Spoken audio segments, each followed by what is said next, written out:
नमस्कार दोस्तों, आप सभी को मेरे चैनल पे स्वागत है। आज हम बात करने वाले कि रिलेशनशिप में थर्ड पर्सन का एंट्री क्यों होता है और जब कोई थर्ड पार्टी हमारे रिलेशनशिप के अंदर घुस जाता है ना, तो वो रिश्ता बहुत ज्यादा कॉम्प्लिकेटेड हो जाता है। हम बहुत ज्यादा परेशान हो जाते हैं, हमें कहीं पे भी चैन नहीं मिलता है। तो थर्ड पार्टी जो सिचुएशन है वो क्यों आता है, मैं आज आपको 3 टाइप के ऐसे बात बताने वाली हूँ जिसके कारण जो थर्ड पार्टी है वो आप दोनों के बीच में, रिलेशनशिप के बीच में घुस जाता है। ठीक है, तो सबसे पहला नंबर ये है कि जो आपका पार्टनर है, आपका गर्लफ्रेंड है, आपका बॉयफ्रेंड है, जो भी आपका पार्टनर है उसका फॉल्ट है। उसने कहीं ना कहीं थर्ड पार्टी जो इंसान है उसे इतना ज्यादा महत्व दिया है, उसे इतना ज्यादा इंपॉर्टेंस दिया है कि जिसका औकात नहीं है कि आप दोनों के बीच में आके बात करे, अपना टांग अड़ाए, अपना नाक घुसाए। लेकिन उसको इतना ज्यादा महत्व दिया जा रहा है जिसके वजह से उसे इतना ज्यादा साहस मिला कि आप दोनों के बीच में वो इंटरफेयर करे। समझ रहे हो मेरी बात को? तो कहीं ना कहीं आपका जो पार्टनर है उसका फॉल्ट है। इसी वजह से सामने वाले इंसान को इतना ज्यादा जो है ताकत मिला, इतना ज्यादा साहस मिला कि दोनों के रिलेशनशिप के बीच में आके वो टांग घुसा रहा है, अपना नाक घुसा रहा है। तो अपने जो पार्टनर है, अगर देख रहे हो ऐसा इंसान है कि जो गर्लफ्रेंड है अपना, जो बॉयफ्रेंड है अपना, उसे ज्यादा महत्व ना देते हुए वो थर्ड पार्टी को ज्यादा इंपॉर्टेंट दिया जा रहा है, थर्ड पार्टी के बारे में ज्यादा बातचीत किया जा रहा है, चर्चा हो रहा है, तो मैं बोलूंगी कि ऐसे रिश्ते से तुरंत आपको दूर चले जाना चाहिए। क्योंकि ऐसे रिश्ते कभी भी आपको एक खुशहाली लाइफ नहीं दे सकता है। भले ही आपको अभी ऐसा लग रहा है कि थर्ड पार्टी जो है वो हमारे लाइफ से चला जाए, वो जैसे तैसे करके दूर चला जाए, यार यही इंसान हमारे बीच ना ग्रह दशा बन के बैठा है। तो देखो, कोई इंसान किसी के बीच नहीं आता है, ठीक है। कोई अगर हम चांस देते या फिर हमारा जो बॉन्डिंग है वो ज्यादा स्ट्रॉन्ग नहीं है, उस वजह से जो है थर्ड पार्टी का एंट्री हो जाता है। तो आप ये गलत फहमी में मत रहे कि अगर इंसान लाइफ से चला जाए, थर्ड पार्टी लाइफ से चला जाए, तो हम बहुत ज्यादा खुशी खुशी रह सकते एक दूसरे के साथ। ऐसा नहीं होगा, क्योंकि एक थर्ड पार्टी जाएगा, फिर कुछ महीने बाद फिर और एक थर्ड पार्टी आ जाएगा। तो कहीं ना कहीं ये लोगों का चरित्र होता है, लोगों का कैरेक्टर होता है। तो इसी वजह से जो आपका पार्टनर है उसे आप छोड़ दो और अकेले रहो, जब तक ना आपको एक अच्छा इंसान जो आपको समझ पाए, बेहतर इंसान ना मिल जाए। क्योंकि सुंदरता देख के मत जाना किसी के पीछे, स्मार्ट देख के किसी के पीछे मत जाना कि स्मार्ट है ये लड़की, बहुत ज्यादा हैंडसम है ये लड़का। तो लोगों का सुंदरता पे मत जाना, कभी भी उसका चरित्र देखना, उसका स्वभाव देखना, उसका व्यवहार देखना, उसका बातचीत करने का कि आपको कितना ज्यादा रिस्पेक्ट करता है, ये देखो। तो मैं बोलूंगी ऐसे इंसान से आप दूर रहो, ठीक है। और दूसरा ये है कि आप दोनों ठीक हो, आप एक दूसरे से प्यार करते हो, लेकिन जो थर्ड पार्टी है वो कहीं ना कहीं जोर जबरदस्ती आपके रिलेशनशिप में घुसने की कोशिश कर रहा है, या फिर जो आपका पार्टनर है उसे बहका रहा है अपनी बातों से, बहुत ज्यादा कान भर रहा है उस इंसान की कि बहुत सारे अजीबो गरीब बात बोल के उस इंसान का जो दिमाग है, आपका पार्टनर का दिमाग को खराब कर रहा है, जोर जबरदस्ती आप दोनों के बीच में घुस के।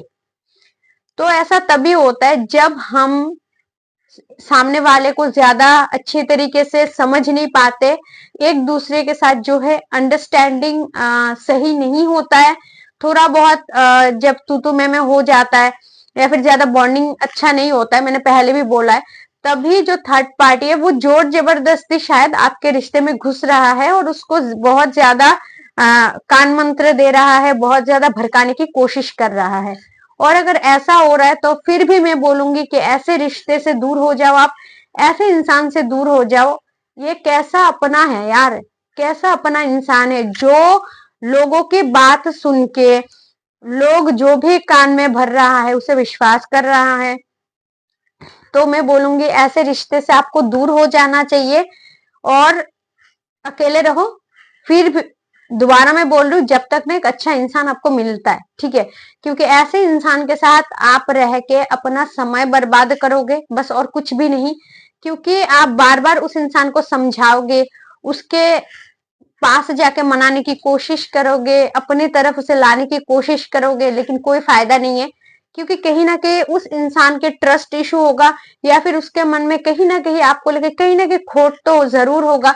इसी वजह से थर्ड पार्टी जोर जबरदस्ती घुस पा रहा है। अगर वो इंसान इतना ज्यादा अच्छा होता आपके लिए, तो वो ना मक्खी की तरह थर्ड पार्टी को उठा के बाहर फेंक देता है। भले ही कोई कान भर रहा है आपके पार्टनर का, फिर भी वो ये सब कान में रखता ही नहीं। तो ऐसे इंसान से आप दूर हो जाओ, ठीक है।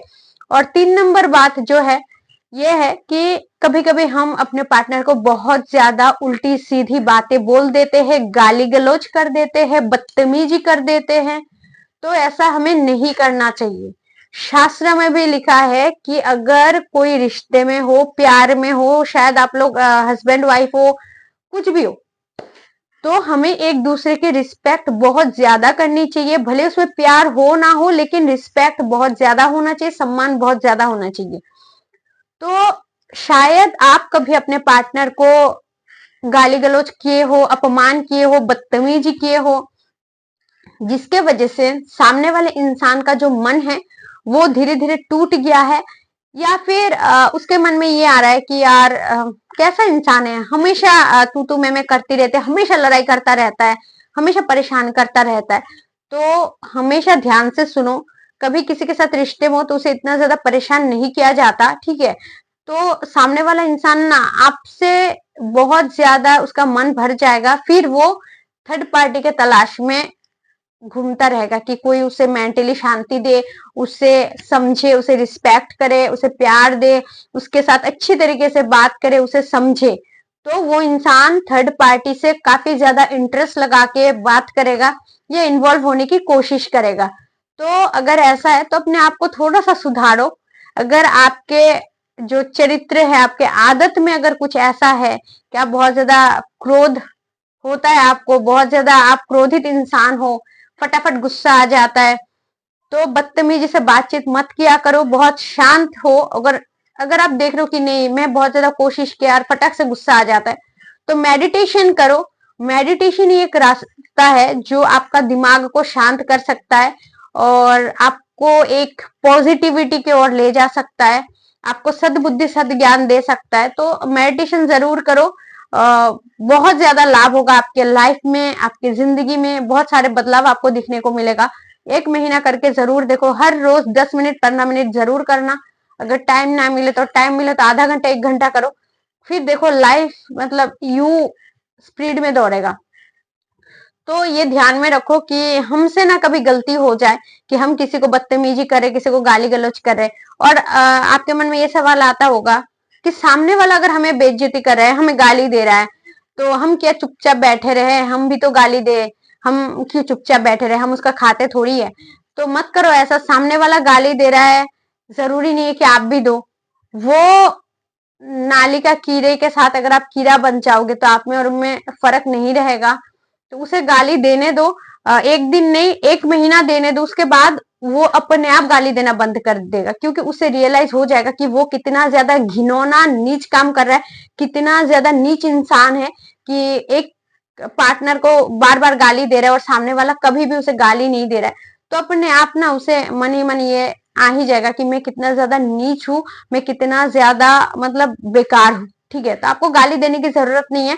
अगर आपको अच्छा नहीं लग रहा तो आप उस रास्ते से हट जाओ, ऐसे रिश्ते से हट जाओ।